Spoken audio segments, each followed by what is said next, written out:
ka koe e pale mea ni ko ne mea mai. Toke tā ai sa ke walueke, pehe ki he eik minista koia, oi potunga au i ki ngai ngau angalalahi. Pea pehe foki ki he meidek, ka koe tokon pale mea ia, ko toke tā Daniela Fusmalohi, pea pehe foki ki he eik minista koia, oi potunga au e ngowe, ko toke tā sio halava tau, kai whakakoka te tau prokalama, e sekretari pure, ma sekretari ke kabineti ko Paula Mauia. Pea kui hen pe pa mokna tolu, ai toenga koia oi kau whaiongongo, ka koe kau ek ministani e toko ua, toko tolu ake, ai ek pale mia ke tari be ngahi whehui. Pea koe mangai mea e toko mai. Tau kamatak bea tau lotu.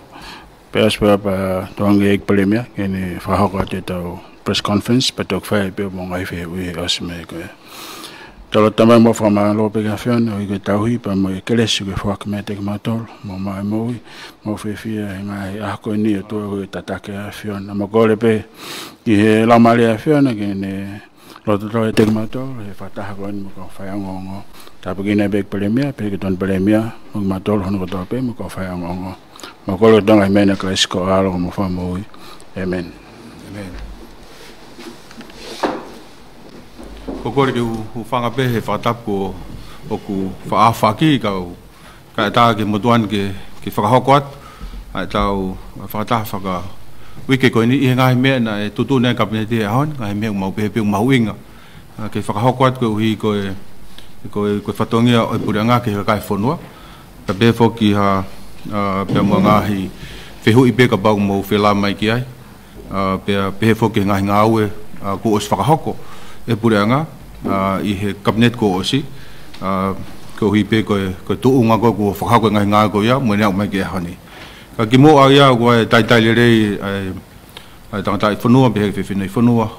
o tonga. Pa pehe mo tolu ka au whaiongongo. Ko tu koe whatongia mamawhai mo mau inga, pea mau pou lahi au bitu. Ai tau pureanga mo o minista ke he fono ke tau whengau e aki ko hi ko whakahoko koe ai ngahi mea hoko i he pureanga ke he kakai fono ko mea mahu inga whokia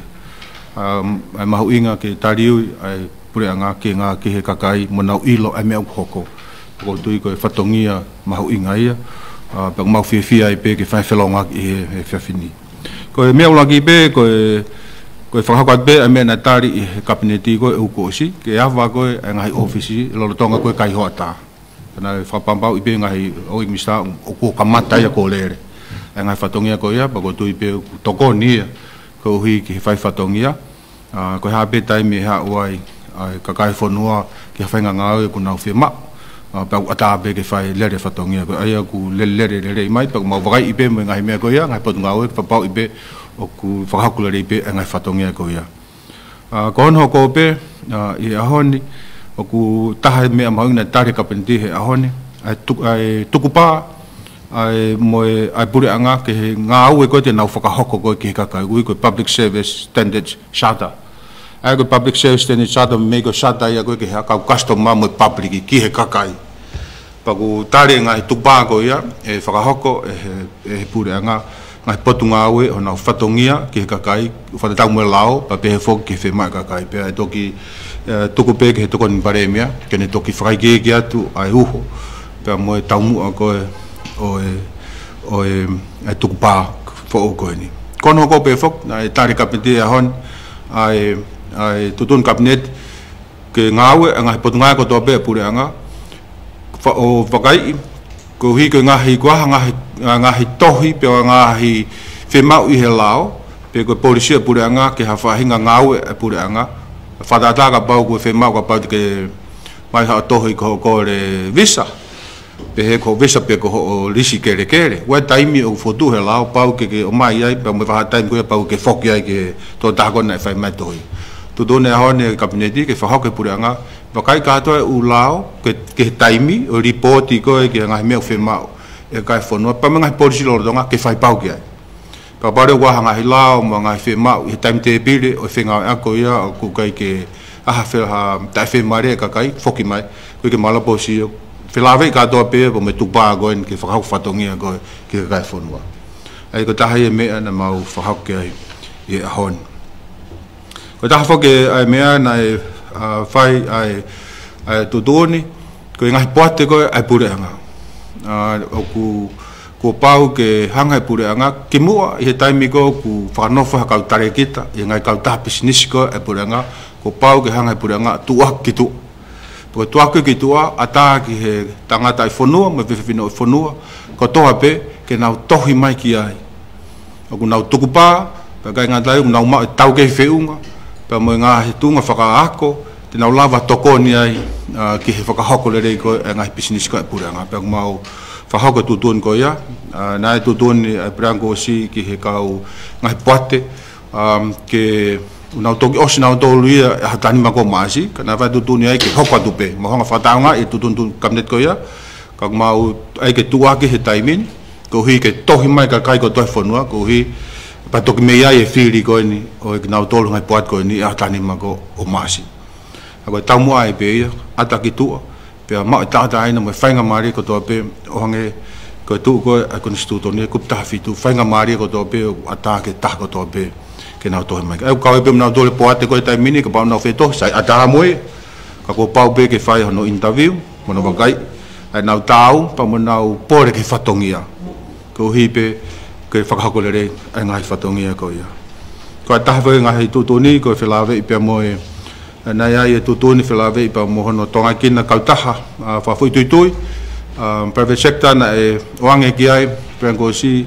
ai mawhai ke nau toanga i kina mo na whakako e whatongia mai wakapuna ko i wawau na tutuni kabinete e ahoni whakangata ia whataunga e tutuni kabinete ko ia ka toi whasio ia ki ai ko hi ko ai ngahi mea whilawe ai ko hau i pia mi he patunga ai ko en ngai pisisa pureanga e ko hina mawai i pia ngahi mea ai ton ki toi wakai pa ko tu ngai tahe tutuni na mawhai i ahoni ka ngata whuke ko kamata ke hau e ngahi ripoti ko e ngahi potunga aue ngahi mea lalahi pa ko sa wai e ngahi ripoti ka wai tau te fito ngahi mea mau lao he mea whakapaanga tau te fito me mea pokiwa me ne ai ngahi mea tala dehu agi pe hau e potunga ngahi aue lalahi ka toki hau mai tafe mea ngahi potunga ko ia ka kamata ke mau wakai ai ko hae tu unga ko he taimin mau sio reo ka mea ke whai ko hi ke solo vai pe ka ngatai mo mea ke whai ke ua toi hoko e tamita tau te mau whai sio mo lao ko ni ki hono ai ko ni procurement pe hono ai ko ngai ko to pe pau ke ai fika pa pau lahe ngai fika ko ia tahakil pau ke fo mai halanga fo ma ko ia pe ko ngai ngawe ko fa panga me muri ATP pe wo pe ko pe na fo nga na doria fai pe na do na fo nga ngawe ka ko tahe ngai me ma va ka hang lava ko ki ai ko me ko report me wa tah milion na lahi o paanga na fo ia ke fo halanga ko ni ka mau fai sio ki ai whainga ta tau be mau sio ke tutuni pe kwa hame he tutuni ha whainga me ai o ton ke whakalere pakai ngatai mo ngai whi mau pau ke palanis pe whi mau ke he wawe mono time he time ta tau o whapapau i koe paanga koe o ngā koe ki he koloa koe ia o ku whakapoto pakai ngatai koe quality koe o ngā aue koe ia koe no me o tau mo ia ko hi ke lava o whai a ka ngai ai o sio ke na pangapanga maari e ngai ta whaako ia kage ko kamata ke mai ngai ripoti ko te mau toki ta whanau ngā tu he ngai mea hoko koe ko mea ke pehe ke mau hanga o hake pehe tu hifani ko talat pe ko tunga kui ai mo ngā ke whai mo whakarere ke whai pa tau hoko atu ai e ko tu mau inga pe ka ngata pe ke mau inga ke whanua ka mau inga whoke o ngai potunga aue mo mau tohu ek minister o whai ke mea pau ke mau whai whonga pa pau wa whonga ngā aue o palo parema ke mau toe pau ke whai whelonga ak pa whai ngā aue tam fata tau mo lau me tutuni ko ha me ke fai ka ua e lere ulahi e ta whelonga ki mo whelonga ki o hoko ngai mau la ai ko ngai mea ku asmai ma ko ki mea pe e hoko pena to fai be o hake pe kapneti ki ka minister o ku tau te fito ko pau ko ha ka nga o ku hiki ki na tol kita tau te fito ne potunga o mo ui mo ka fai ako o mau whakamahai be hen ko patongia potunga o ko pau ke na totongi e na whakamore pa mo na totong ti e ki mua pa na to folau pa ka nga tai ko ngai no foanga ko ka pa na folau ki ha pai po ai me no foanga ke mau pa to ki fai folau he me ma hino mai ta ko ai be ia mahalo pe tanga te taha ai pe ho mo totongi pe o pe ai ho mo totong whakamore whare ka toki o mai ki whakafoki mau whaampe ka mata te mainoak ika o pau ke whai whatonge pure anga he mea ko ia ki mua pe toki alo tangata pe koe whiwhine ngā au e whakapure anga o whia maari kone tuku atuko si au loto mamahi koe ka mere ia pe ko tuku whaalahi ai loto mamahi pe ke mai whia ke o whakahoku whatongia i ngai motu pe ko me mo fo am ge tau te fitu potunga ya ko mo potunga mo wi ko hi ki wa te hoko me ko ya na to ki fitu tak mai fok pa mo wa ko ne quarantine ko ngo we pa ko to ki lave bek ek mistak o nga bek na fa no mai o ku fa to kan mai no to ki me mistak wa ga ge ko me mo mai no mai e ka nga we tau bek si pa nga ia o potunga ko ni pa ko ke to le me re ave ko na to lu ki mala ka puna tane pere fati ta hao mo ne me ngao mo ne he ka pe ne me pe au ke tu mo tal mai o pe mo ki mo anga ki no foi e ka pau ko folau ko ni time lo lo e ka puna ko me ko as mai ka ko no swa fe mo ak mo minister mo ka ngao ka ha me be fa ka ko mai ko mo ki minister ko i he ka mata ko ni fa mo mau ngao ki ai ko ke ton ke pe he ia ko pau ke mahino pa wa me fa ka panga o mai minister mai fa panga ko ke mo fa pau o ku lava fatongia o pure anga ke ka ngawe apa ka ngatai lava no fatongia ka ngawe ke ka kai fonua he ko to ko fonga ko ya ko me ulah ya palo parema ko hi ko ngai me ko ya ko ngai me frapanga fo mai he ek minister potunga ka ti mautol o vakai ki ai ko hi ka la fa hak faton lere ai fatongia ka ke ko ngai me lah be ko fa am ke fa hak ka he dau fa dai ani pa wi hen be to kon paremia ngai me ke ne to fa kai ke at pa pe pa mo minister ki he ngowe ko hi ke tokoni pe i tau fataha ko i ahoni ka fa pa du ke pa mo tok feu i mai hanga me mo feu ya malobit e premi malo ko ke me a fa fela ve i pa manga pa pale ma kon i o te re ka ko okay me mai fela ve manga pa pale ma ko i procurement ai to na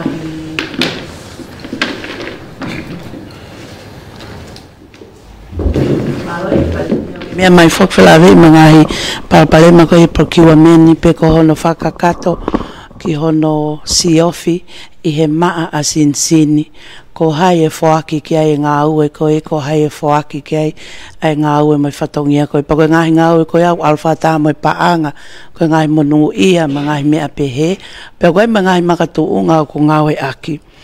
me o mea o ko lava peke whai ai wakai atu lahe ngahi mea na i keke fau he to unga ngā ue ko ia pe ko ngahi mea na e foaki pe ia o makatu unga pe e ni ihi pe ia pe ko haanga na whakaukau ko haanga i ngā whakalao mo whai ki ai ko tu foi tai mini o fai tokanga ki ko lao ko ni ko tonga ko paanga fono ko Public Finance Management Act o ko ikai ke ha hinga taute fe unga i ke ne ta ofia ke fanga unga ko ta he me mau sio ki ai ko tu tai mini hanga teo ko lao ko pa wa offense me albi ke faaf ko ke ne lava ia o ta off ai whakahoko ko ai kai ke whakahoko ko whakatau mo lao mo konstitut mo policy pero tahe me mau sio ki ai ko ke whakalahi ki o lunga mea ko ia ko ke na lava o whakatau tea o whakatau mo lahi ko mau lao ka ko tahe mea ko ia ka he tamita tau pe mau sio o ku ia ngahi mea ia ko sa mo ata ko ngahi mea na si lo pe ngai potunga o ia kana kai pe ke nau fai pe nau tole nau tole ko taha fo ke ngahi mea na hoko nai ri ia i he tutoni ngau ko ki he procurement na e time ka para vai hoko ha fatu tama fa na tul emergency e lava ai ke ne ki i tu fa taimi ai fo ko halanga ko na ko me bena imu ka ko en ko to ta ko te ke alu ko ta pe ko to ko e be ia ko na lava nga ko te alu o source ko te mai ta pe halanga fa re ka ko criteria ko to ta ko ia na mu singa o ki mo me puranga ka mo fe mari ke hanga ko ne nga we ai ko ta pe nga fa ta ka ku mahino peto o ku whakakala kalasi ko ngai potunga na whai i lope ka ke whakakat. Pa hono hoko ko ai pe mo ngā ue ai, to te ngai ngala ko ai pe mo pa pika pe ata ko ai pe mo ngai ngā ue ai, o tu ton pe te whasio ia i he tu ton lolotonga. Ai ngai mea ko ia. Ko hi ke lava pe o i he whakahoko, pe mo ngahi o wau ko ke whakahoko nau tolu tenda mo halanga ko ia ke mau mo sio ko I he taimine ko tahe ngai paparem ko wakai kia po kia mi he lao ko tutuni ko mea ko toa peo ka pau ha tohi area pau ki he nau toi whai ngā we o ko whongai taimine ko pau ka pau ka tahi mea seria e whakamoe moe pe contract ki a hard copy ki ai ke nau saini o spate whakahok te si elmai wai taimine ririu ia ai pe ai soft copy we ka pai alu ia ke fononga ko ia atu ke ko mau ke bua petolo e ka tahenga me ko sio ki ai dai be fo no hinga ke lava o lava bio alpha ta tau me teknologia ko hi ka lava o vabe ka ke ko ke sia te mau sio to ki vakai ngai ponga ma ko hanga ke sia ki al ke anti corruptions mo ngai ke spehe ai ko me ko fa ko fe ko ha me fa ka na do ai do la mini ko hai nau tolu na palparema ko hai uhinga palparema ko hai me fai ka nau tolu na fai palparema pe mo no ko hai whakarere e fai ki wa toi hoko I he ka hau Malo pito e palemia ko fehui e nia whikau aki pepa mo e uloa ki ka veinga na ke te whamawhai mai ai te whakamari e iange e he pule anga e seves ngā we ki he kakai whonua he taim koe kai ho ata ko te whemau whamala ala pe nia ki he tawha akion koe ke kau ngai whapure anga ko e tutuuni koe ni ki he kotoa e kau ngai whapure anga pia whewhe e tu koe ki he nau wāhenga o ku tō loto pe eni I loto I he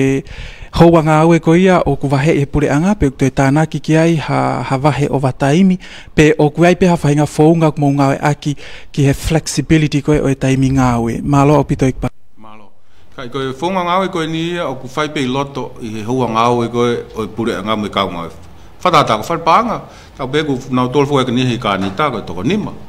Ka koe I loto koe he koe ni he sieke nau toko nima. Ai ko me fai pe ko me ngai tafa ke he ko no filave mo totongi ko kakai mau pe sai alu ha toko ua I o toko tolo kai hoata toko ua no fu mai ko ne taimi ko osiko hu mai ko ha fewa toko alu toko ua ko hoata ka hoko toko tolu ai ko mau lava sio be he pe ko hi ke lava pe fai fe unu ako ni o kai ke to ha pa anga I te tanaki mai ko fe unu aki be ngai ngau ko ka ngau ko I pura Malo pito ke te hokat peki whehu I taha ko ho mea ko ia ane nai ki ngahi poate kon koe ngahi bisnisi ai pule angana ke mea au whaha ku atai nia ki ha tangata I whonua mo I whewhine I whonua kotoa pe o I whonua ko te whema u whamahino pe nia pe o ku kaunai ki ai mo I kau ngai whapule anga hanke a te au o ku I kei ke kau ki nau tolu ki ai I ha tutu uni ngā aue Ia koe tunga koe nia koe nai whaka atape ka pai kaha toko taha ka ngai whapure anga ka CEO ka me ke kau ka ko mau tu tai minu pe ka to ku pe ke hau mai tu pa ka pau pe to ki ai hata ha me ko hinga fo ha fahinga o ate ko tau ke ko mo I loko ma ka puat ko na to me ko ke ma to ki tai be ke mau whaka kau ka hata mi loto me pure anga ko ke ngau ya ai ko ku ata be to ko ta I nga hi poate ka ko fonga te mau vakai atu ya to ka pau re ba ko ke ma pe to ki mau ki loto ko hi ko tamu ala tape mai kakai ma tauge pa me osingawe mo tukupa nga oskia verenga ke ngawe anga business ko ai pura nga ke ma no tamu ngawe ko le falu fo ke kakai Malo ke wha o sipe ko ki whehu enia ki ta wha koe ki he ngowe. Ko lawe pe whoki o ku taha ngahi ka veinga o ku mou tau ka vei he pule anga whau kono whapoto I ko ia ai pa anga ngawe ai pule anga. Ko lawe pe ne ai e whotutu ki whahoku mai ki tongani ai whakatahalahi ko ia o I wike ko ia e ngowe pa moe vau akau agriculture and forestry ki me. O ku kei tula hoka I pehono tatake tongani whataha ko ia whinga ak me ngai hoa ngawe. Ek minister na ne uhen be na ne fau mai pepa ki ai I o mautari ko mau ka mai pepa ko ia ka mau fambe ke to na ki toloi pe ke u ka hau o mau tari pe mau tol amen ki ka ko mena mau eke pe ke mai fiha fa more ko ke to tongi ko tongani a hono fa ka hoko fatongia ko ia ko to fo ke mai minister mai pepa ko ia I he flight ka hau ka mau fa bau e pe ko ha pepa ku hau ki kabineti wa ngai me la la ia ko ni ulak ka pau ke pepa ko ia o kuane filave wa me ke totongi e fonoani pau ke fitaula ke finga aki fataha mo minister mo ka ngai minister banga fa pau fiha ka ngatai malava ko ia totongi mefe pa ko ngatai o ku loto pe pacheti pe itu ai o pe ai ko ngahi me ai e fonga nga ku ma fa tai mini ko pau ke fa filonga kimu abeto ke hawe pepa ko ke tami fai tu ni ai mahino o ma bo pa nga ta fo ai ko ta hape me nga me ka nga ta pe me fa panga ka ta tau mo ye nga ka vinga ke ko fe nga potunga o fela la ve me hape pa kabinet pa ga fe mahino ko kimu pe to ki hape pa kabinet di un stala mai ko fa fe ai fe longa ko ya to hi pe ke lava mahino ko tu ni ma bo pa nga ta fa ki pa fai tu ko ya I funga o ma bo po ko o nga ko fai tu ni gana to si ko ni o fa ko ke kapneti ki ono kanseri ko ni ko ai tu ni ko ni ki mala ba kapuna ko ni o baba o ko ha fa hinga to no I he fo I kavenga ko ni na makatu ngai ho mo fai tu ni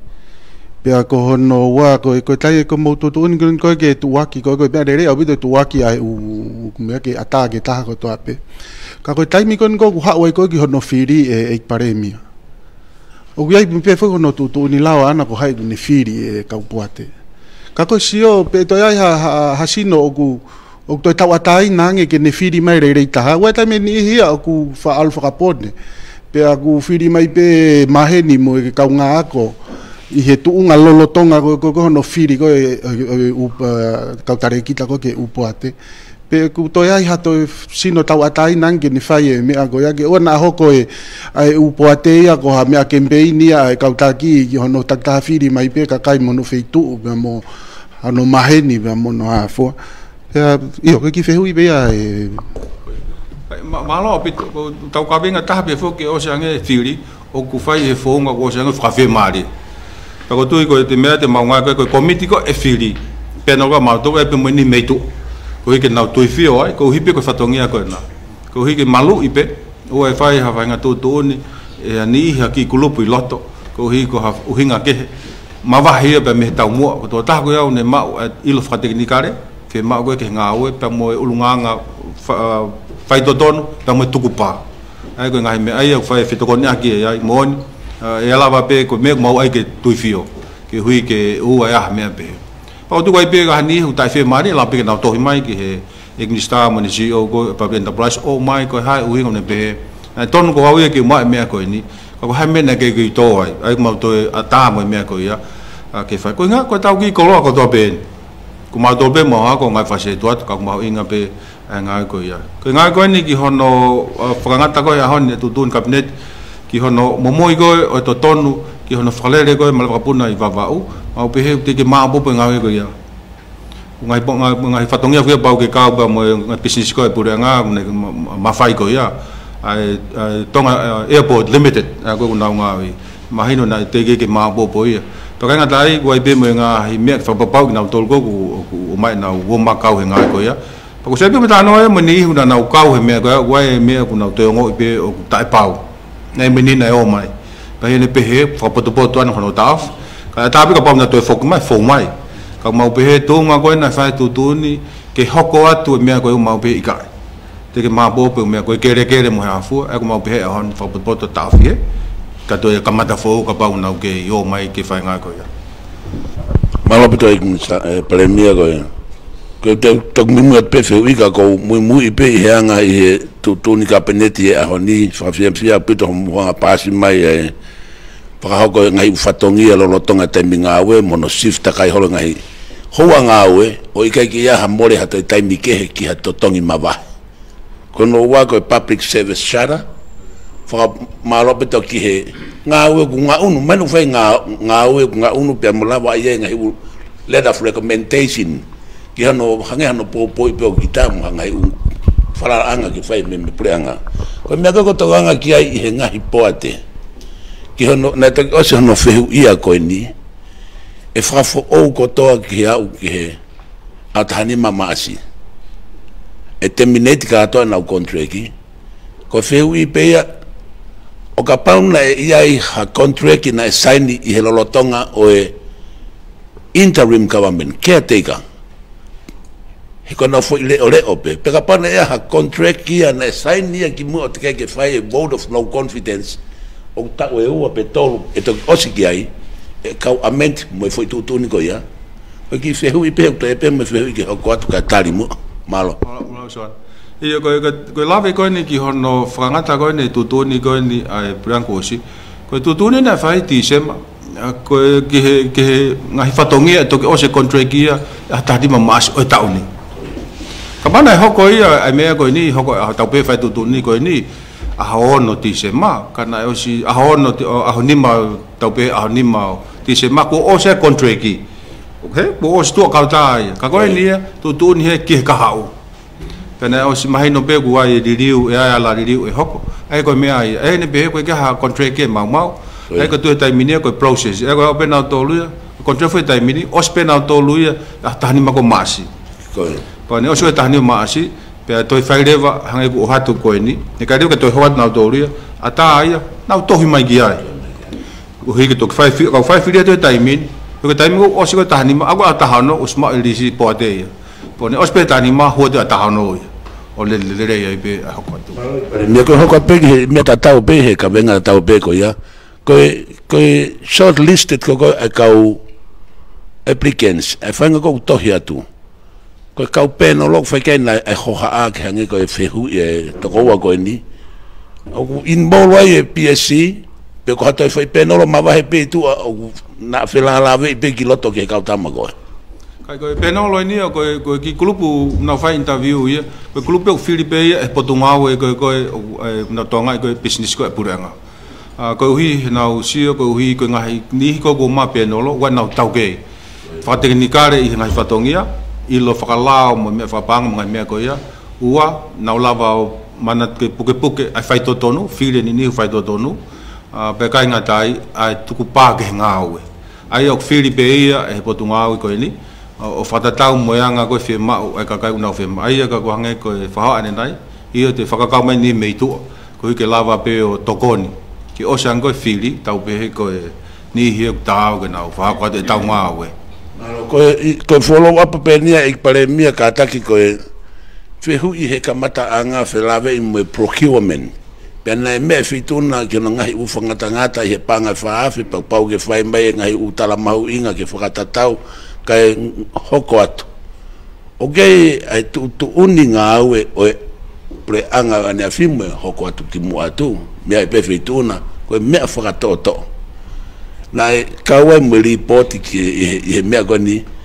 ngai poate ki he felave I mo Pacific from leaders meeting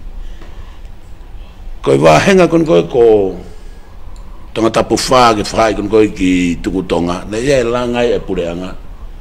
na ngawe aki he ngai poate na upaanga pe osi ke tike ke faka foke silindi ke hold dia he pureanga e ahoko ya ye ka ke lava ma wai ai TV tense pureanga ka ko silindi ko ka pa faka foke ke poate ka lava ke te fai hoko ate me lau kilo e fa kilo tu pula lau kilo tatau pe uila me vai pe ambe ngai unga we e ahoko ya tike ke mau hono silindi au ke ahon ki feu pe ka filave me foi tutuni ko na ko ia progio meni ko alu nga we ia lau kilo te ke se tolo he ahon o ki feva tu pe fo mo more me ko o ki lo fo ke ka he poate na atu ko ha to na atu ha to hi na wat me pule anga ka ta ko pe ki ma ko ha pe tu pa ulu ke uwa ko ha me na mo tari ai ko te ke me pa ki fa ta lo ka ta ki ko me ko na fe hu ai ko fe time e veliti ai cabinet decision fia mau he pare mia mo ho eki o aho ko ya ke fe mo o se ngawe alo leva tu toni ba beta pa ngawe do student pe osi te ke ha onu fra more ke totongi o ko ya fe tu ko to pa ko hinga ya fa lave ko ni na ia I o tawanga fra mau I procurement ko fonga le leita haia ke ma mare kana tu ta fe tu ngawe o hoko ai lau kilo silingo ni I he upo ate pen e whakamore ki loto kau te ke totongu whakafoki pe tari mai me pureanga ia ke TV teni e ngai poate ko ia kai ko mena o eka foko ke wakai e tau mo loto lahi ko na ke me mai pe ai mai no ka pana at pe hato o pe foko ngai huma ngao pe pureanga e ngai poate ka ku ka pau te ma wakai ma tol ka pana ai ha ma fe mai no aki ko mea ko ni te mo mai ki he ko hi ka to fa foka te silni pe ko TV10 te mau sio ke ma tonga fa ma bo pe fa mo ka taimin o si me mau a loto ko mau vakai ho loin u poate yo si ai u sekula ave ko si ke vakai atange ko fiha na e hau me mo tol pau ke ma fa ba fo ko fi ko hi ke lava ma o ma o lahi pe o sko wa ma mo fe mai no aki ko ha me ton ke fai ko tu ke me de tau fenga aki ai ko hi ke lava pa ma o record ko fa mo ki he fa ha ko fa to ma hu inga fa to ngia go no tai tari nga take nga fono i pasifiki ko no wa ko ha me go e fai ki he fe mai no aki ki mo panga go na mo fito go ni aki mai na lo ko fa si be bare mia fa mo more o tu fa fine ko ni ako ma inga ia pita he me fituna fe lave i pe mo me folau kon ko e ka unga fa pure anga ki o tu motu pe au ta ofi ke fenga ke fakalere hona no fo anga pe u lagi to tongi mo na allowance mo na ngai upeti me ke lava fu a kavenga ko to ki lave ya o to ye me tono no fa fare ke na wato no foi ko fe uibe na fare ni mangeu e to kon premia na mai ki he moi o ni sta e feituna mi si aina ko fe u fare ko ya he taimini ma tau mua ke tokoni ki he pure anga mo ngahi siasi he ulavea ka to pe no fom ngahi unga anga ko ya ko fata tari ke malo tu tari to kon pare mia he u fare ko ni mangeu ka ko tari pe ko u potunga ko ni ko na u fare pe na to lu motu potunga mo i ka pa wa to ta pure ko ya tam ko fetong ya alu pe to ta me no fetong ko me ko fa ko mai ko tu nga ko fare ko ke ton ke fare mo anga fa tapu ko aisi pau ke mau me ko ia pe vari fa vofa pe to ki alo te to ta ko me ko mai na tai mini o se fa fetongi ia to si alo to ta me to fa nga u fa le ko ni a to tai mini ko fe nga ke mau ia pe to ki fa fetongi to e to pare me ke to ko malo ka ta pe fi ko fi pa mo nga fale ai ko fale ko ni mangia ko na mai e si ai na tau mo fo ke mai fa mo ave ke nga aki que tu quando durante mini que pesete o fa tau kakai o na fu masiva bit multidimensional poverty ku nga statistica le aku hanga e u mea o lolomi ki na to e tu ngo na ye porque ta u mea na fi ai ko very poor housing ai kan tu kan o singa ke fale e wanga tupu e ni mangea ko ya ana ma fata mo e pastor se ina a ho atu mo potunga we te mau hoko atu ko hono to mai ai nau ngahi fare ko no toe e ko me e was mau ya yo no tuku fuola e to mai ko ha me ko aunga mau deploy ki he u feitu ku mau si ilo mate tai mini u fi mau ia ko sabati ko si na pong na uhala he poto na ki pong sabate pe paulele ta kai hola ngai feitu ko low line o lato sio i he fo i maha hala e ua i hala vave kua ngai fale ai nei lalo na toluia i he vai he po tokonaki ai ko mau identify pe he ke deploy ke ai wangea ko fa programa na si kamata pe ko tapan kale ko ngai fale ko na lange forum mai meni mano ke ngai aki po mau ko pe ki he an pastor se ina ke mau deploy pe to ha mo ngai fale ke tokoni mai ke fakakato ki he ki ngai api pe he ko e pesete wa fa e ko toko wa mano ni mafia o na no fo fare ko ke fu ta fe a ka ye ngata ai ko pesete wa valu e fa na wi ki children e na wi lalo he ta u ta fa o na no fo u households ko ya so ke lift up ai spirit mo e anga vakai ai ka kai ko na tu nga ku pau ke ta alu ke na basic needs ai ka wa housing kai ke lava le kai a ko fakalele ko hi ka pa ko ve fale ko no fa na ksio he ala ko ha ke fala va ve ko me ke fari ki maka be ko fine e ki ta be funga mo nga ke lava hi fo ki la ko ke sima e me ka ku vai ata e lot of fale ai ko tari ko ho fe hui ko u fale mau ngai ki ai ke fai mo tu fai te ke kore pe ke am paso se ina ka ba te mau te kore ke resupply mai fan ki fale e ko time ko ai ko langa o ku ma wai foi loki ko tu ba ku tolo foi loki me lo to fale pe te ki lama he ngai familia o fakalahi fan ki fale e ko fa ta le manga ki o mau mai ma to misin fai papa misin tapili ke ngai family pe ka o sia ha ki foi fo ta pe at pe misin tapili mo ma ofisi ke al pe ko ma ha si ma maka ta ha pili ko o ko fale ka ko tari ko fe hui ko ku ma ho ko ma to ngau ke ave ke ngai family o si longa pe o tuku ia ngai fitu o ko ki au ke tau sio ka mo finga po ngau ke au ki ai kon Palemia fitu na o ke mia hena ko uinga na hunga tonga hunga toke lau pe hoko ai tsunami pe na recovery planning ai pure anga o hoko ia pe na tana ki pe na hene press conference ka na tana ke panga tol family na mi World Bank ko tokoni tem tatau pe hene tol family na ke tokoni ko ki langa fare afa mo mono ko tu uta fare ni mangeau fa matara ko feito na hai ka tau na tak whakatoka ngai hake pēnia na tuku noa i pē kakai a koe na kana uhinga mai te wea ia whainga tāma ki koe na kai ke wahe whare he aho koe ia o si maupe pot ngā statistika ia mo statistika ai ke wea na savea koe household and expenditure survey income and expenditure survey o na point atai u whale u api koe ku na wea na ngai whiema whaka housing ngai si ma tokoni ke mo condition ko e fale ko na wi ai pa ko si avela po pe ka ko e taimini mau se ke tu ko me aluia mau opit pa ko mau fenke ngai aki ai ko e hokale ko ko nga ko ta ha ko u fale ko ke tsunami na mau fata mo po ngai o mahino to e fale e hiva ua ke langa minim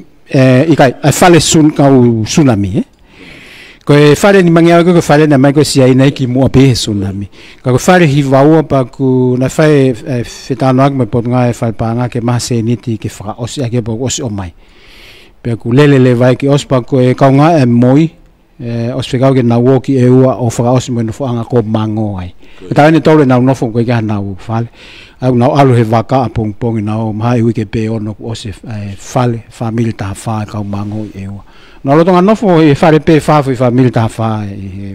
kolo fet bego na fitu ka ko fa mama fa pe he a honi ai maho inga ko ke pakusio ke po anga ko ni maho ke sio ke housing as a policy and as a project ke address ya he ko hinga he ko maho inga ye ke fa hinga nofo ko fa hoko pa ma he covid ai fale ke lava ko fa lele ke lava mo he fa lele family ba ke na lava o ku mai ngai family ni fa nga fare na no fuai ka ba te tau address me ke os ko tu e to ta ke anga no fo he ngai ko lo malo ka te hokata na malo pito e ki Palemia ma fa nga mali ko e fehu i pe ia ko e feko ape pa me issue ko ni ke hala pule anga ko high life expectancy ai hala pule anga hili kia hono nga hipa mono whakalele i pea o kaina ha whakau ai pule anga ai whakamole ki hono nga hi mono whakalele i ka ike ke iai ha Ke tufo ko ni o kuiai ko World Bank o na tokon mena toko no tanu e tau hala ko tau hala ko whakakalas kalase nima ai ko kelas ula ke ni hala tau whakon lele tau ki mlawa puna ko tu ko klasi ua ko tu ko hala va ko ro ko klasi ua pa wai le ai hala ko unclassified roads ai ku hinga ki hala community ko ngai kolo ko tu ki tai mini o ko whakafuafua o ku tau taha piliona e tau tomui ko hono ai e tau infrastructure ke sai ka wai hala wafu mo malai vakapuna ko panga ko ke mau ko toe he honi ka ko ola ya honori aki ko infrastructure he ko hili e ko tu ko mini ke hala mo fin ke fa ha palanta nu hala ai ku fonga u atanu hala ko hono toe ngahi fo o pe ko hono rehabilitate fo hala pena o si ai ke rehabilitate pe ko hono construct fo o ha hala fo o pe ko fai ai periodic maintenance ai ko ospe ha ta weta na wato ngahi ai me ai ku mau au pit pe mo routine maintenance ba ko tu ko me fa ali akilahi ai o ko siope ke kiava tanu ai ko tu ko te mini mau fen ke prioritize leva tonga tapuni o ku lahi no forma me lele ke fai routine maintenance mo periodic maintenance ai ku te mau fika ula ke foi ko hala ko ni me kun salo te lele mai halpai pasi o tau mai ki hala tau fa he ma fa ko mai le ta e hanga pe he u lol container yo ayo au ke covid au bito pe ma hoka to ngai hala ko loto nuga lo fani fai routine museu kamata asinga hi luo ngai hala ni ke fingai ke ai pe mo ngai hala I ngai kolo ke fai a periodic maintenance e ngai fitu e taaki ka ai fale lei ai to ki mai ke kapneti ke netal pe o kusia fo ke levi I ngai me ni ang ke tau pensini mo lolo o mai levi ko yang ki se ni tia ko tanak ak ma we wo full 2 million ha tai mini fa ke nga ko hala pa ko tu a nga apito ai ko ne tu ya ko ya tai mini pa ko le fa ta pe me tanu hala ai wo pen ku 5 wa o sia e u hala na nga na to ke lele tonga tapuni ngai hala kala sura ki mo iwa ko tolu fa anima ko hala e pulanga ke ni fa ni nga ki ko ono ai ko hala ko ngai kolo ko mo mo mantui pen na kamata mai I pulanga ki mo atu ai ko tana ki ngai kolo e na seni ti pos ange pe ai lahi ai na ko na fata mai maka pe ko na fata we valita ka to ko nia te potunga me ngai me ngai ki no fai o tanu hala e ko tunga tai mini o se ni ti ngai kolo e ni te maula kamata ko ngai kolo os mau na seni na tala ke tana ki mau kamata ai hono tanu e fanki hala ngai hala ko e faka community ngai kolo e ko tunga tai mini ke fai mo unu ate mau talano I ka hau mo project o pengu na fe na toluia I he tanu hala pe ko wo peng te na visit mai e peleli ma te talano ki he ki tanu hala fa ka lukufua ai ko ni tu e ko he taimini o mau fenga tu ke onu ki mo ai tanu hala ko hi ka ta de fito I loto nu alfan I hala klasi ulaki mo I wa pa mo routine maintenance mo alu ki periodic maintenance he ngai kolo o ko ngai kolo hi fo ko vi apito ko hahake o se ngai halai ko si ngawe ke me ko ngai vai loto ke fai ngawe ke ka ko main source o pa ko fai ke ngawe pe pulanga ke hala ko levi ko no ai he me ko nga ke me lele ak ta tana ki mai pe me ko lolo mo me nga ko mau fai ke ngawe pa ko tu wa nga pito ai pe ke ta programa hala Malopito e to kon pandemia o famala ala mai ki ka venga ko ia ko e fehu no wa pe ia ko hava kai ki pe sete ni manoa ai frapa anga ko ia pe me to pole anga e ta pat seti fra funua pa mone tu ko ke ka hao pe ko fehu fa o si pe e pandemia ke o tai pe ko e fehu ko ni ko ki fratangi ia pe me to lo ke leka pe me ha pai ko e fehu ko ni ko kole pe ki ha patset pe lava ngi mua e he palani pa me fototu ko ni ho pule anga na ia ha patset e lava o vahe I makehe pa ma ai tole ke leka a fra tau ko ia ki he fra mal ala mai ai tole ke leka ko ni pe me moto o ku na fu fe ma o pito ke ia no toka nga I makehe ki na tolu aia ko e nga hitokoni ko pa me pule anga ko o si ai kai ke feawe na nga fe ma o ka ko le pe lava nai mu o fai ha fraka watu I he fotu anga fotu tu nga we ko ia a ho o pule anga malo pito I palemia malo pito ko o gulo tonga le pe programa he a hon e tai min kana fai fe longa ke ne afi ma tu ki me na fai ka tonga ko o tarite ko waitangi ani afi pana na tolko na tonga ko na fahako ko nga au ko ke aveni ko tokon ke kau tode kereka ko na mai report ko pe ko okulahe si tode kereka ko panga ko ave ke toko tama panga nimma ke ave ko ke to ta kala fa nga au ke ho na tal mai okulahe no ri aki o nga au ko ia ko na tal mai o ko hui o ku si ke sai totongi pana mai ngai ata o sio ba ku me fa lo mai ani si ni huri e kin na o ke tu nga fu fa o fa bit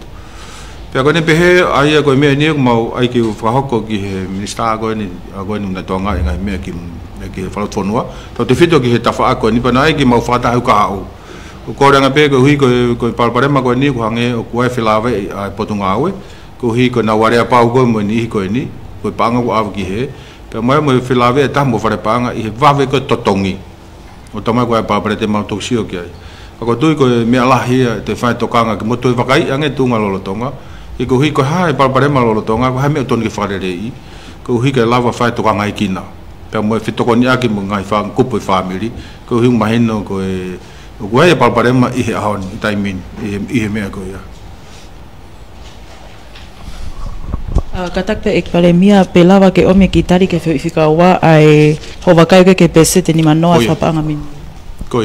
ko ta foki ai ta fonong mai ko ni ko ai pe nga fit kon ak momuri ulaki pe o fai ko tu ko ta mine langa fala ka ia fa economic mo fa social i he vaka ia o tau i he foi maman beta pa ko pau ke fai fit kon aki ulaki hangai gon ko tau i o feri wa ko ia he time ta tau ko fenga nga tu nga ko ngai fonua ko i maman ko ngai fonua ku klase tol klase una ulanga fala ko sma una tol va ve na wa ko pe na ma mo ko lo fa na tu na al na tol wai ko ke na tu fa fala la ta mo ni hiloto o ku na ke fe ma ulanga langa le fo lo ke fenga langa fala la ke au ke tu nga ko fika ulaki o tau ka wai mo ni o ke i lalo au pit ai ko tu ta mini ko wai mo to ko ni pe ko ta mo ko ma fotu i pura ko ni fenga ke mau foki ke ka venga ko pau ke viable economic ko pau ke lava e ki tau tol o tau ki tau tol ko ka venga mo ai viable economy should be viable e ko langa fra la ka ko iten masi ni o tufa ke me fra sociale ko me ko ma vai ta min ke ai ko ngai programa to ko ni o ku mau to fra ama to fa re fu blahi si fu mo vette fangi programa ai ta ki ta hat lau kilo atu o sa ngo ke me ho ko mo fa tonga angai ko ni ko tau tai ko project ke World Bank nai ai ko ngo full million na ko ta hai ko tau tai pa ngo full million America ni o le me ngai ta ko na me fatong ya me no foi e fangi langa ai lao ai me fangi SMA ko ni fangi ko lo me ko ya ka ko pal bare malai foi tai mini ya ko ha si ai ka ko me mama fa mau be sai be ko me lahi e ya ai havaka ko mau show mau fai nga ko min mai vaka nima long line ke mai e ka ke la ko me ai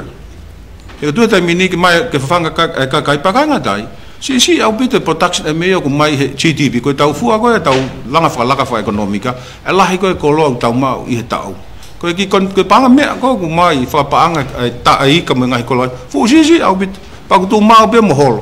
ai ko la ko ki ka au ma ko mata ta mini tu ma to e sio tau mu ta mini ke lava pe tau tolo tau fa economic viability pene pe pau ke mauri riu leva tu facilini penga ta pe pa nga falot fonua mo ngai programa to koni mau to e vakai ai pe ha foi project ke ta peu ai ko ia tene lava we e fa la ka tu ngai ta mini o sko pa to ki hoko ko e ko fonga lo tonga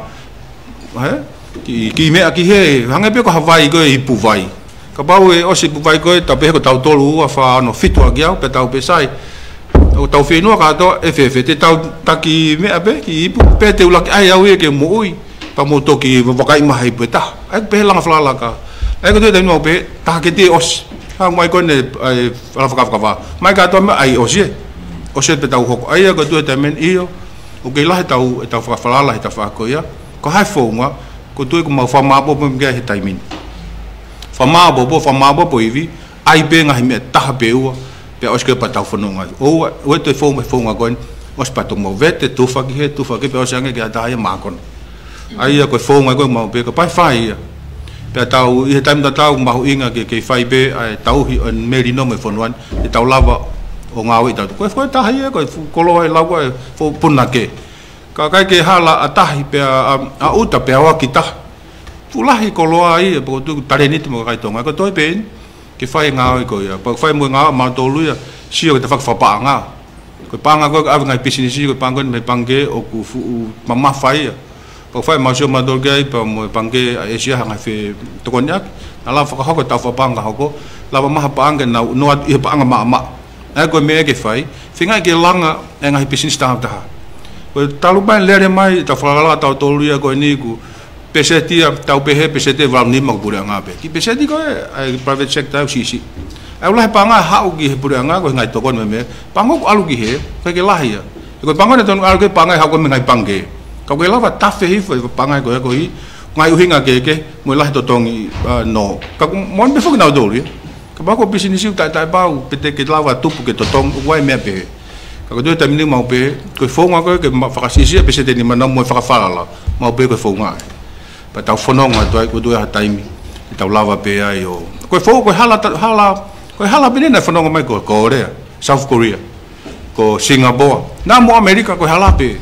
ko fe popo wa ke pura nga mo nga business town ta wa ke tunga aloi private sector fai modolo ka ki holo mui mai ai puranga ai go mau to sio pe ki ai ka tau te fito ki honga hononga ki panga ko tau mau o ai ngai me go e pe tau tu te tau lava o fala ki na Malapito ek palemia mau fenga mari ke fehuat penia ki tuan palemia na ke lave pe ki he ngai fale ko na ku fenga we ke faki ki he kakai ko na masiva ango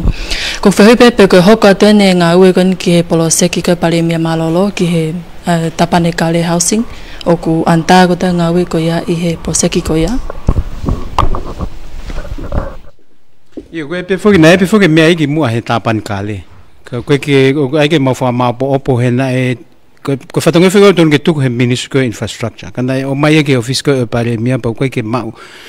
e potunga we ya progress ko pe ko anga alu e project ko ya ka ko me ko fenke ki tala no we ki ai ke address fa lu ku fua e housing problem atau tol ko tongani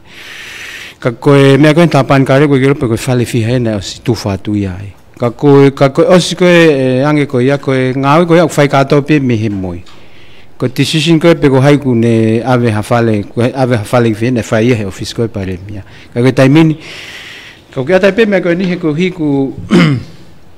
ko cabinet ko si na fotu fu ngai commit na mo fano pe na pe pare mia o ko committee ki he ai sub committee cabinet pe ko fu ngawe bi ki mu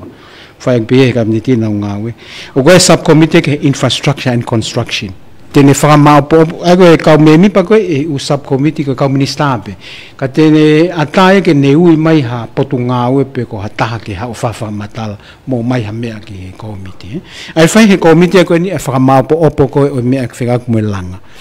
ha fai ngalanga pe fai ko tau fonua infrastructure pe ko ha pe malai vagapuna hala pe ko e wafu e o mai ke committee ko ke ne sivi fa le pa ave leva ke fai tu fa le ai kabineti o ku mahu inga au pito ki he tu ni ko kabineti ke ne fai ko tu ni aku tonu pa ko fenga ko ke tonu ene tu ni ko pau ke ngai ke ngai ni manga pe he ni ke tonu mo potu ngawe ha ke ngai komiti pe ui mai me ka kai to tonu ke na fa ka anga pe alu le ki e ta va ko ka ke atu pe ki me ko ni he ta no ke ngai komiti ko komiti e ta ko komiti ta ma ku o si fa no pe mo tonu fa mata de ngai ko ke lu tai ko me mawenga komite ko ni ke sio ko highway forward ke taulur kai pe we sia a fepuna aki fa loto fonua pe mo hanga he puyanga inherit pe tene ma ha risk o kai ton gen hanga ia fua ko me ia industry po ton pe ke ko me ia ke i ni ma o industry ka faita ta na puyanga ne pule ko pe ko regulator ko ki mo tonga we ke ko tolu ko tonga power limit na mo fa no pe mo to hanga pa el mia talato ku holo ko tongi ke sende fi no kepi ko o tongo ke lunga to tongi pulenga ko meni u fa he komite ko ni ko na sio na to ki he nga issue la hang ko solar non renewable renewable energy pa mo ta critical no generate ko power pe align fe ngo me ko ke to ta hi fo ta to tongi wila kila e ko i tolu I ha ke o puna lava na ke ha ke ta mau anga uhila Pagula he pito iwi ai ko ke lava he tau kritio tari fu iwi lai ko haume. Pa fai ngawe ki ai potunga me te ki pa mo potunga tonga pawa ke lava. He ka hu mai me ko tau kriti tene hanga ia wesia ai tau pe tene hanga wesia to tongi. O to ton pe ke to ta ha fe to tongi ka to tongi mama ange. Ai available non renewable energy ka ko no ai ko ke faka au ngai o ku ki ai pa le ma he waha ai. Pagusio le vai komite ko ni ki ai Tonga Power a subcommittee on the Tonga Power Limited ke sio ke ni fai fatongia ko matau tol ke mai hapa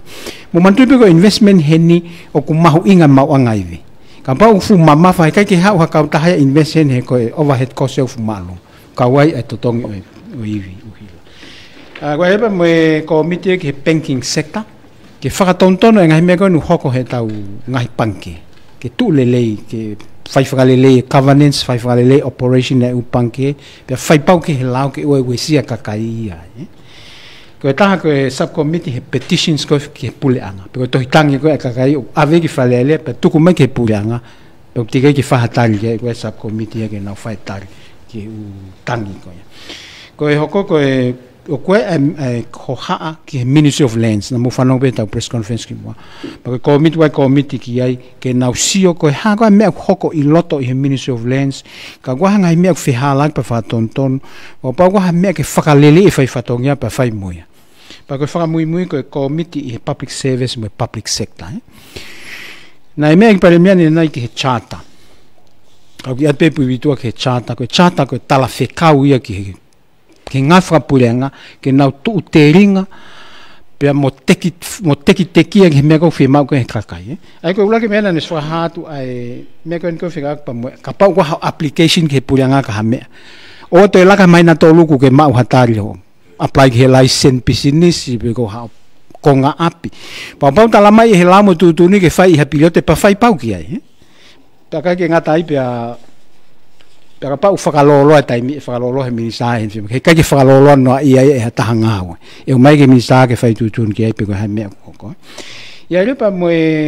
chata ta na mautare ne nai ko chata ye ke fai fatongia ko ai ngai potunga o ka to ai ko chata ko ia ko tala fekau ki ngai potunga o ke na fai whakalele na fatongia ko ki kakai apa fe ma kakai fa matala pau o angi fa matala mo ni me toton ko kakai totonu una fai fatongia o kuia totonu ai tokotaha ko ia ke ne ilo pe ku fai whakaku service ko ia pa ko hai ku ni hanga fai service ko ia pa ko ha honola ko ele pa mo ngai me fika o aki pa mo ne totonu ke complain ke ave haneta ane launga pa ko ele pa mo me ai ke tari mai launga ko i lotope he a pe nima ngale le ake mea ngau e puleanga ai ku hinga e ngo whekau ko ni ko tala e kabineti ki hinga wha puleanga te musu nga he olisi to tonu wha pipiki ai te musu nga loki ko wate ka kai ke ma service o ku he horisi ai ko mea ko ni ko whemahino aki e potu ngau e ko ia pe ko hinga wha puleanga pe moe kakai ko service e tiriwa whakatatau ki hinga whekau ai ko whekau e tahaua ia ko ave ke service delivery pa ko mea ko mau whaam ki hinga umisari na ofai tatau ki na potu ngau e tau ta ai hanga hitala whekau ke kau ngawe ko mo mea ton ke ave mai kakai he na whai whatongia ko whamu wina e kalanati non compliance ko procurement ni pa mo mea pe ko mapot ngana kamata report mai mato e ngahi case o ku lahi ai involve pa anga tu hau pa mea mau whai ke o mai pa mau whenke compile u contract ko toa pe na whakahoko he potu ngawe pehe kato pe mu potu ngawe ke mai ke whaton tonu ko anga ko wakai taimini ngai contract ko ia ku ni fai e ai ngawe ton ke fai be e pot ngawe ka fai he contract pa wa ngai ngawe ia ai ko ngai ngawe be ia wala tuku be e ko sot ko ke ministry ko ia e ke ia pe seniti e lava ia save ia ke fai ngai ngawe ma ngai poor housing ko community roads ko no fire routine maintenance mo ngai fi mau la e ka kai e lava pe saving e lot mas me pe pare mi mo o ku lahi pe panga o tana ki me tuku hau ki kato ko e whonua ko no ngai lele aki ko tau mea iu tau whengo ke whai aki malo tokon pale mia e whamala ala ngahi whamatala mahu inga ko ia ko e whehu i pe pale mia whekau ake ni pe mo tokoni koni ai pule anga ki ngahi ako anga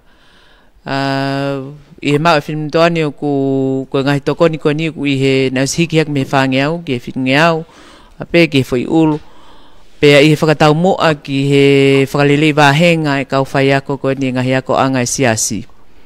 ko tokanga pe ia ko ngahi nai o sei pe ngahi report atita na mau ki moa o koe ke alu we ngahi siasi koe ke alu totonu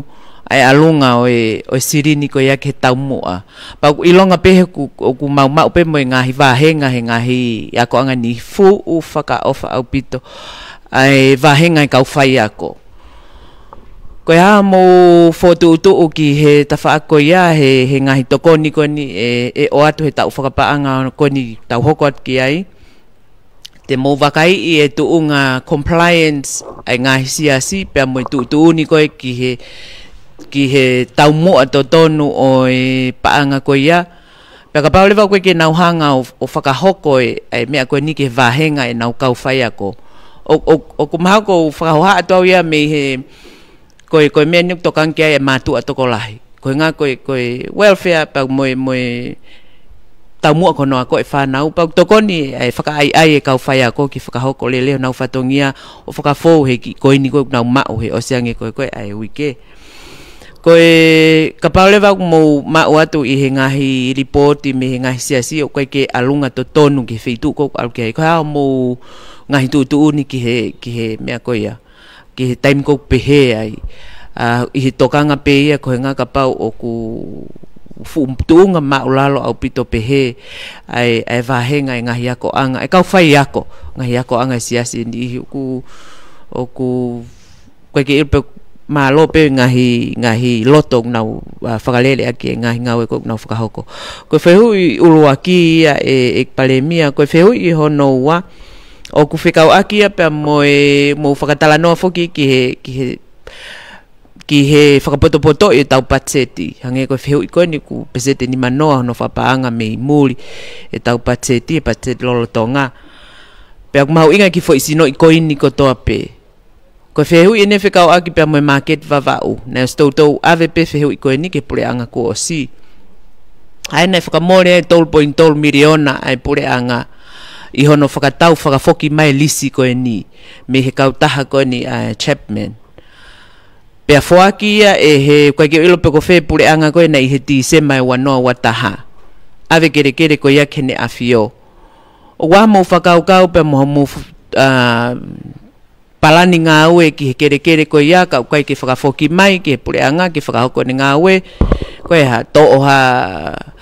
whafok mai ai 12.12 miliona na e whakatau aki. Koe ngā tau sio kotoa pe ki he whe āmokaki. Kai ke koe whehu i whikaua ia. Koe whakao si lewa e ek palemia. Whekau akia pia moe tuunga koe ni koe kia reporti. Whakamui koe ni final report ki he whatotolo i koe ni exite ni koe ni e lulutai. O mau pe whamatala o ku he kai taria he kautaha insurance. He na kai ke na lahi ngahi me na e mau i he policy koe insurance. Pa he kai ke aha tokonia me he tawhaaki koe ia ke o maha waka fo o pe ko no whakalele o e waka ka koe waka e pe ko hai tuunga koe kia reporti koe preliminary report e nea na mau pe te aha update mai reporti koe ia ke whaha wakai ki ai e paremi malo pito koe wheu i koe whamui whelawe i pia moe lulu tai no malu i o whae ngau i ki ai o si ai e whikai o ko so mai kautaha malu i ako koe whika koe ia mau pe matoton ke lahi ange ia ai o si mau mai whika te nau totongi mai iyo koe mau ke i whae ene whe whakawhakai aki ko mai ke poati ko whe whika mau pe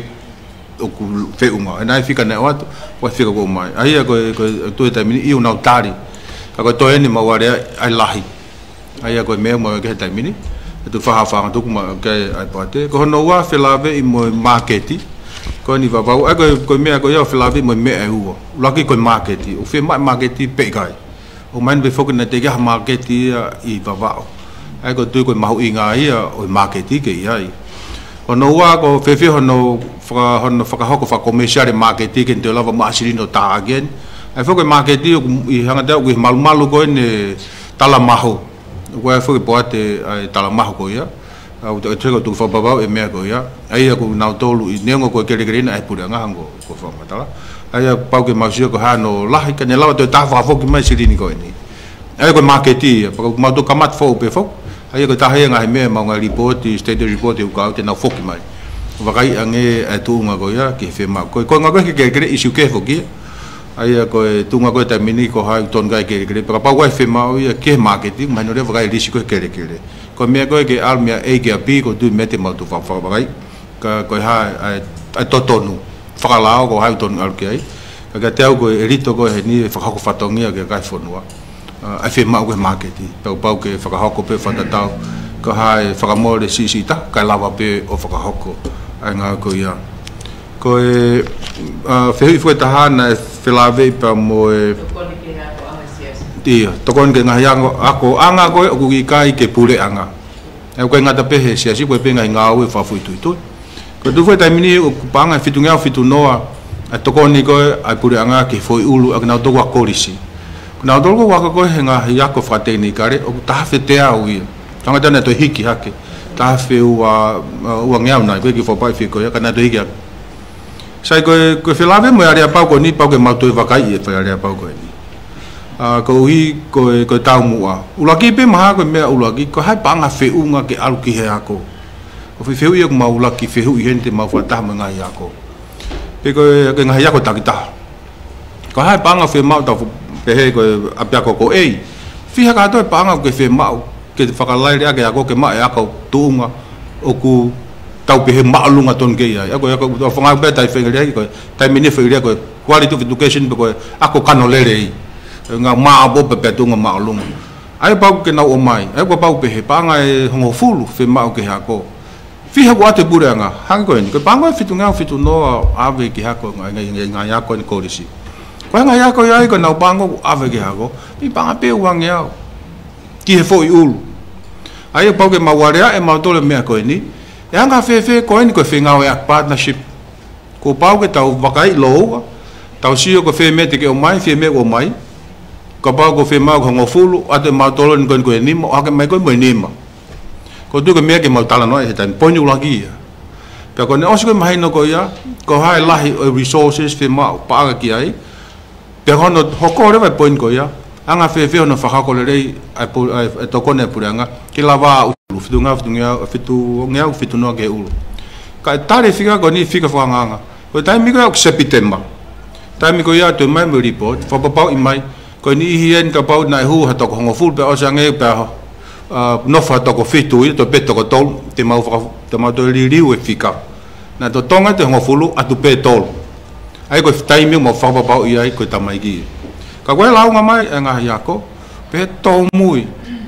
ai a whuka tau mui mahain o koe whuka me whi mau ia ai mai whika ko ia hono taimi moi mau o koe whi toloi aki ai e taha e mea pe he toki oange koe mea tau ko osi moi tau atu toki oange panga ia ko tau atu he tau ko osi ko osi whoke e whakamore e pa mahino e ngahi ako ia no atu mea wheitu ai ko na koe palbrema ia ai ka talmai na dolu te teki wakaya ke polisi o pehe ko me ko wange he puri anga ia ka pau ke monga sirin ko ia i he tauni ni tau ko si fafokia ka te ko ke fuhinga lere ia e ko hiko taimi ko ha uai no ka o me ko o mai panga tau atu to ki tau mai panga ia ko ke tau atu i taun ai ko panga ko ton ke nga ke ki he ai ko nga mete ma te sio fo ki ai ka ma ta no lere mo nga ia ko i tua he potu ko pe uhinga ko tu te mau tau mo ta tau pe ko tau mo ai ko ha fa nga fonga te mau fonga ya ko no nga ke sirini ki me ko ke a usia ke a ko tau fe ma ke tunga maulunga ai ko ke hele mista ko me fai hangu lau ko ni he fenga ak fo ko ni he hoko atu ke ka hau malo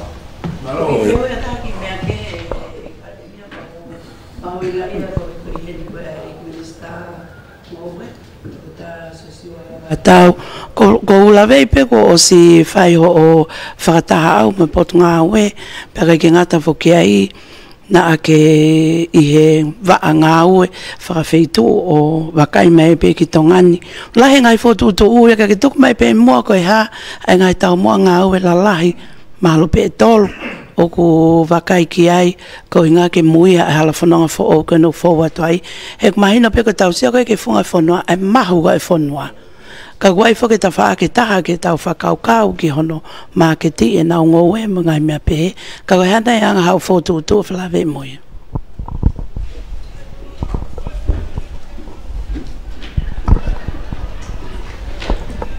Yo, malo pito, wha pe whatapu koe tau whukma o ngā oe pa moe ngā ngō e koe mea ko whatonga iau ko nau tilia nau tolia o sai pe ia ko meu fe mau ia mantu ko potunga ngo ia ko stakeholder pe taha agricultural sector o ko agricultural sector ko NGO sang ko moti mo me ko potunga ako is another sector nau train them pe ki land and survey na mahino land and survey mau ngawa ko he recovery ko me Pagwa Mongafi. There was a need for us to work closely. Na ngawa na mau fai mau tu ngawa lah kana ke ke ya na ai ko partnership ko ba mo other ministries are very important ko tau mo he tai ni ta ko ke punga ngo we have to improve our partnership ba mo other stakeholders ko tau mo ko ke tau drive ko ke food secure ai pulanga improve my livelihood incomes is okay ya pe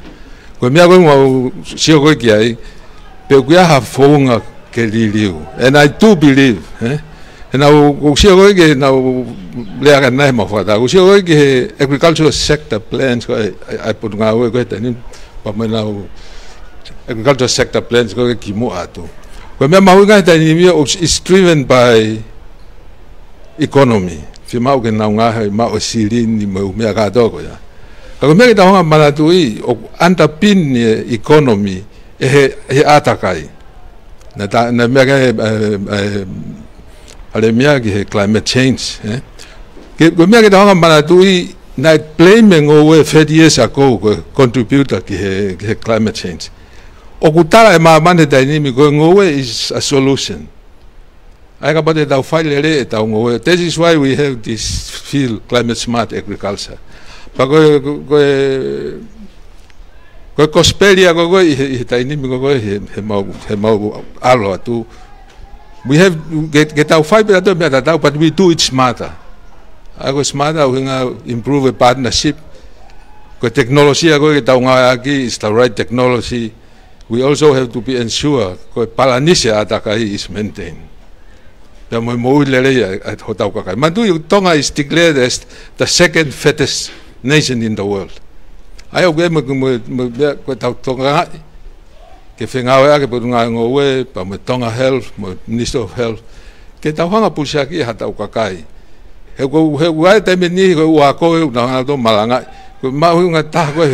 How many trophies we win? That's not it. Tau tuanga ta mai ka ko ke na hu ki do out they know how to take care of themselves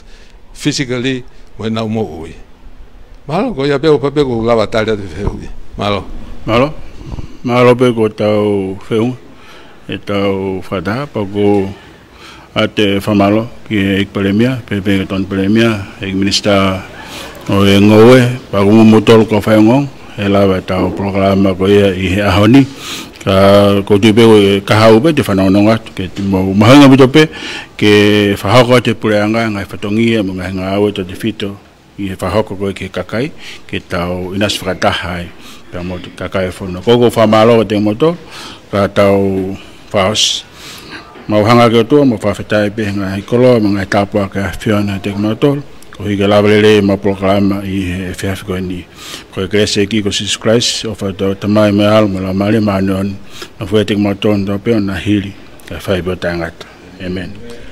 ke kakato ia e programa ma ke ko ni ka ko e fataha ia ai ek pale me ko tonga to ta ai sa ke valweke pe mo e nga ta to fa ke ngo mo fa meta pe na ka me ki ai to kon bale mia Tokita Daniela Fusmalo ka ko ek minister ya potonga ko ki ngai ngalalahi pe ko e moi ka e uma afoki ai potonga e Meidek pe foki ke ek minister ko e potonga e ngowe ko tokita sosi wahala batau pe moi ngahi fehui ke to lahi pe ngai fehui ka ngai ko ya ku mo me mai ki ai pau pe ke faos ai fratanga ka to hoko atu pe foki ai fratanga pe ni e ka o ko me fa fia ko lava foki fra hoko au no fai ngai fehu pe tali mai moia pe tau fe inas ake ai mo tol ko to pe ai kakai o tau te tau tolu tongani ka ma fra mo tol me ngai fono ko ya I to preanga pa ko ata e framalo pe au ko fa funga et pe ak ma tol na fa fatongia to me he Fale whapure anga St. George I loki konfelenisi koia o kwanga maheni ake ono ngawe ake ke ngai proklama peni ko olisi te tana tohi pe ke a alipate ki sina kau katarina tohi ka mo me a tua o fatu.